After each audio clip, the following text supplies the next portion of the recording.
Thanks for visiting MarketCrash.Money. Today is April 5th, 2018. Just a day ahead of a very, very important announcement. The job number tomorrow on April 6th is going to be released at 8:30 in the morning. And of course, the most important part of the job report to look at is the wage growth. Also, at 1 o'clock, Fed Chairman Powell is going to be giving his view of the United States economy. So the markets could be going crazy on all these announcements tomorrow.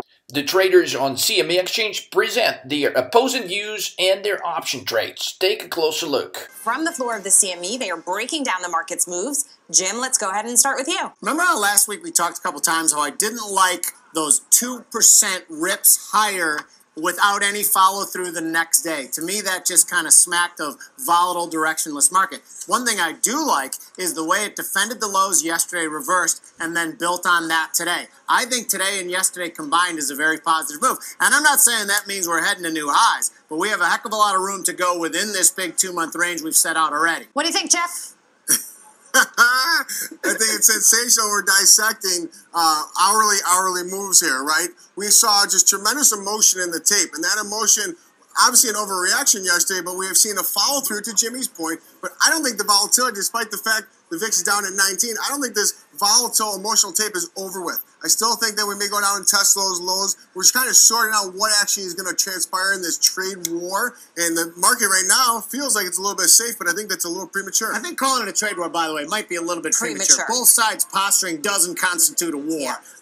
Posturing, you'll call. I would call it more than posturing. China has said they will do whatever it takes to defend the threat. Thank you, Jackie. Okay, all right. We'll agree to One threat. Jackie, zero Uriel. Okay. Boom, we started the show properly. All right, let's get to our next guest because he's got little faith that today's big gains are actually signaling that there are better days ahead. Peter Bookvar, Chief Investment Officer at Bleakley Advisory Group, joins us on the phone with his bear case. Welcome to the show, Peter. Always great to have you.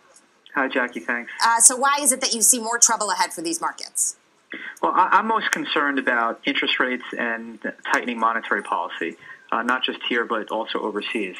So beginning on Monday, the second quarter, the Fed is going to increase the amount of their balance sheet rundown to $90 billion, up from $60 in Q1 and $30 in Q4. Will be $120 in Q3 and $150 billion in Q4. So I look at that as a major liquidity drag, just as QE created a lot of ebullience and euphoria in the markets. I think behind the scenes, quantitative tightening is going to do the opposite.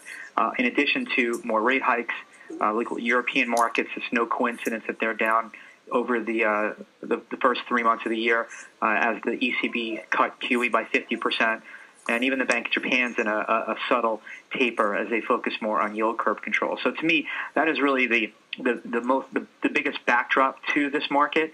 And because of that, it creates vulnerabilities that when you throw in tariffs, when you throw in Facebook privacy issues, the markets just become more sensitive to valuations. They become more sensitive to issues out there when the monetary backdrop changes. Right, Peter, when there's no more easy money and you stop spiking the punch bowl, I mean, we all were waiting for this day to come. It took a lot longer than some thought. That's exactly right. Also, your case, when you're looking at the market, you're saying investors have to get used to this kind of volatility, that it's going to be choppy trade for quite some time. I mean, if you take out 2017, the average in the VIX going back to its 25-year plus history was 20. Yet last year was such an anomaly. So here, the average quarter to date, or in the first quarter, is about 17. Now it feels different because it's not what we're used to, but volatility like this is actually more normal. But last year was such a strange occurrence that I think people have to understand that is almost a once-in-a-lifetime type of year. Jim, Muriel? Peter, usually you and I think a lot alike, and it troubles me when we don't. When I hear you say that the market can't handle slightly higher interest rates, if I paraphrase that and said you think the fundamentals of the underlying macroeconomic condition are garbage, is that kind of what you're saying? Or if the Fed slowed down or said maybe that we're going to be monitoring this closely, had more dovish language, would that help? Well, no, the U.S. economy is okay, but let's look at two things. Let's look at the markets and then separate that from the economy for a second. It took a 30 basis point increase in the 10-year Treasury yield to blow up an entire $1 trillion plus short volatility trade. That's all it was. It was 30 basis points. The 10-year closed on the last day of trading 2017 at 2.4. Once we crossed 270, all havoc took place. So to me, that was a canary in the sense that, when you're at zero interest rates for 7 years, when you quintuple the size of your balance sheet, it doesn't take, you become addicted to that. It doesn't take much of a reversal to have a pronounced impact. I mean, let's look at LIBOR, for example, because I know that's a big topic. It's essentially doubled over the past year, and there are trillions of dollars of debt that is priced off LIBOR. And while this move so far is not going to, quote-unquote, tank the economy, it is raising the cost of capital for a lot of companies. At the same time where growth is okay, but 2.5% growth, it's better, but it's not this acceleration that we were hoping for. I'm bullish on the tax cuts. I'm happy that we're seeing regulatory relief, but there are offsets. The rise in interest expense, the rise in labor costs will completely offset the dollar reduction in the corporate income tax that companies pay. Peter, Jeff Kilberg has a question for you. Hey, Peter, a question back to interest rates in the 10-year. We are certainly seeing a little bit of move in rates in the last 24 hours as these trade tariff tensions have eased. But the bigger question is the Fed. They want to see that long end of the curve in that 10-year go above 3% while that 2-year is creeping up. But what is the percentage in the 10-year where you really get concerned about equities? This seems to be a little bit of a spasm here with this recent pullback in equities. But what's the real number in the 10-year? Is it 3.25%? Is it 3.5% where we see a real correction? Well, 270, getting back to what I said earlier, 270 led to a 10% correction in the stock market. So, yeah, 3% just because it's a round number, I think is something that garners people's attention just as 270 did. But as you mentioned, it's also the rise in short-term interest rates that to me is very interesting, and that while the curve is flattening, it's flattening, but yields are still rising across the curve. And again, I just think that we're just very sensitive to changes in interest rates because we became so accustomed to this artificially low level of rates. Peter, if the market's in trouble now, how much lower do you think we can go? Well, I think in the short term, at least from the tariff perspective, I'm confident that cooler heads will prevail and there'll be some sort of deal. But if that happens, then we could get this resumption of higher interest rates, which would then concern the markets, and then start to retest the 2,500-ish type lows. We're late cycle. We're late cycle in the market. We're late cycle in the economy. And you have an intensification in the tightening of monetary policy, not just in the U.S., but every month that goes by, we're a month closer to the ECB ending quantitative easing. We're a step closer to them wanting to take away negative interest rates.